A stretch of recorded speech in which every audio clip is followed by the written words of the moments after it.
Sayyidatuna Fatimah mengatakan, wahai Muti'ah, aku kesini pengen ngobrol. Apa yang ingin kau obroli? Kata Muti'ah, aku pernah dikabarkan oleh Rasulullah kalau engkau itu salah satu wanita yang nanti bakal masuk surga setelah ummahatul mukminin. Apa kira-kira amalan yang kau lakukan? Kata Muti'ah, wahai Fatimah, tidak ada amalan apapun yang aku lakukan. Bahkan diriku, aku rasa lebih hina daripada para wanita-wanita solih lainnya. Engkau lebih baik dari aku, wahai Fatimah. Kata Fatimah, tidak, tapi kata Rasulullah yang masuk surga duluan kamu. Saya aja sampai iri kalau bahasa kitanya ya Bu ya. Belum sempat Muti'ah menjawab, itu diceritakan dalam kitab Dardir ya, tentang Isra wal Mi'raj Rasulullah, mengenai kisah Muti'ah, istri yang sangat solihah. Tidak lama Muti'ah sebelum dia menjawab, pulang suaminya Bu. Assalamualaikum. Waalaikumsalam. Betapa senangnya suaminya dia didatangi tamu putri Rasulullah. Tapi Muti'ah mengatakan kepada Fatimah, wahai Fatimah, aku mohon izin ya sebentar, karena suami aku pulang. Dilihatnya oleh Fatimah ketika suaminya datang memasuki rumah, baru buka pintu, Muti'ah sudah menjawab salam. Waalaikumsalam. Wahai suamiku, diciumnya tangan suaminya, keningnya dicium oleh suaminya, diambilnya tasnya, diambilnya peralatan. Kalau orang zaman dulu kan bukan pekerja kantoran ya Bu. Kalau zaman sekarang mungkin tasnya, jubahnya, jaketnya dan lain sebagainya, helmnya. Kalau zaman Rasul itu ada yang mengembala, diambilnya peralatannya. Kemudian Fatimah didiamkan oleh Muti'ah. Kata Fatimah bilang, ini saya kok tamu jadi cengok gini ya, nggak ditengok sama sekali. Kata Muti'ah bilang sama suaminya, kalau bahasa kitanya gini, bang, abang nih pulang capek, kira-kira abang mau yang mana dulu? Mau dapur, sumur, atau kasur? Tiga itu jadi pilihan. Ibu-ibu kalau suami pulang ditawarin gitu nggak Bu? Enggak, udah asik nonton sinetron Ikatan Cinta, Andin sama Al. Suami pulang, assalamualaikum, buka sendiri ngapa pintunya? Nggak dikunci?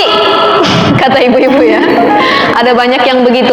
Suaminya pulang, bukan cium tangan, doprak aja depan TV. Kata suaminya, mah masak nggak? Lapar nih, udah buka tudung saji tuh, ada tuh, ambil aja sendiri katanya. Padahal salah satu contoh terbaik itu adalah kisah Muti'ah. Kata suaminya bilang pengen mandi dulu, mandi. Sudah disiapkan air hangat oleh Muti'ah. Selepas mandi itu Fatimah masih nungguin di ruang tamu sama anak-anaknya Bu. Selepas suaminya mandi, kata Muti'ah bilang, mau langsung tidur atau mau makan dulu? Mau makan dulu, kata suaminya. Pergi dia ke dapur. Selesai makan, bang, mau tidur atau mau dilayanin dulu? Kata suaminya, mau tidur, langsung tidur. Jadi sudah siap semua, baik dapur, sumur, kasur, sudah rapi semua. Kenapa Muti'ah bisa menjadi istri yang taat? Dia soleha sama suami, karena dia juga punya suami yang soleh. Jadi kalau bapak-bapak pengen punya istri yang solihah, kita harus soleh dulu. Ibu-ibu pengen punya suami yang soleh, kitanya harus soleha dulu. Betul atau enggak? Bu, betul enggak? Kalau cuma salah satu yang menyumbang kesolihan itu, maka rumah tangga berat dijalanin. Suaminya rajin ngaji, istrinya sholat aja susah. Istrinya rajin ngaji, suaminya boro-boro yang namanya bisa baca Al-Quran. Jadi tidak ada sinergi, tidak ada kekompakan dalam hal ilmu keagamaan. Padahal Muti'ah ini contoh terbaik, dengan solih suaminya, maka taat dan solihah juga istrinya. Selesai, Fatimah nangis Bu. Fatimah nangis melihat Muti'ah sama suaminya. Kata Fatimah bilang, wahai Muti'ah, dipanggilnya Muti'ah yang lagi ngelayanin suaminya. Ya wahai Fatimah putri Rasulullah, Fatimah, aku minta maaf, mungkin kamu bisa silaturahim lain waktu, karena suami saya sudah pulang dan saya harus melayani dia.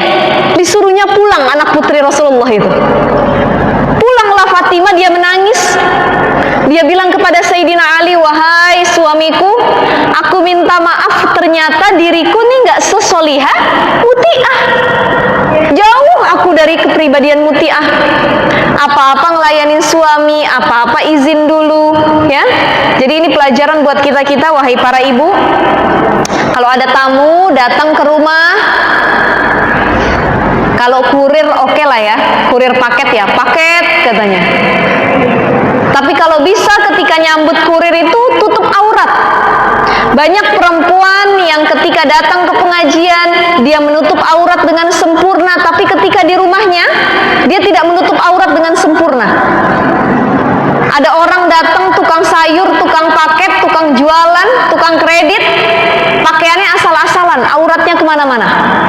Nah ini harus kita perbaiki lagi insya Allah, karena perempuan letak surganya ada pada ridho seorang suami, ya. Tapi begini, kalaupun si istri itu rajin sholat, rajin puasa, rajin sedekah, tapi dia tidak taat sama suaminya, jangan harap masuk surga dari pintu manapun. Walaupun sholatnya mungkin tidak begitu rajin, puasanya tidak begitu rajin, sedekahnya tidak begitu banyak, tapi selama dia taat dan nurut apa kata suami, selama itu kebaikan, maka kata Allah dia masuk surga dari pintu manapun.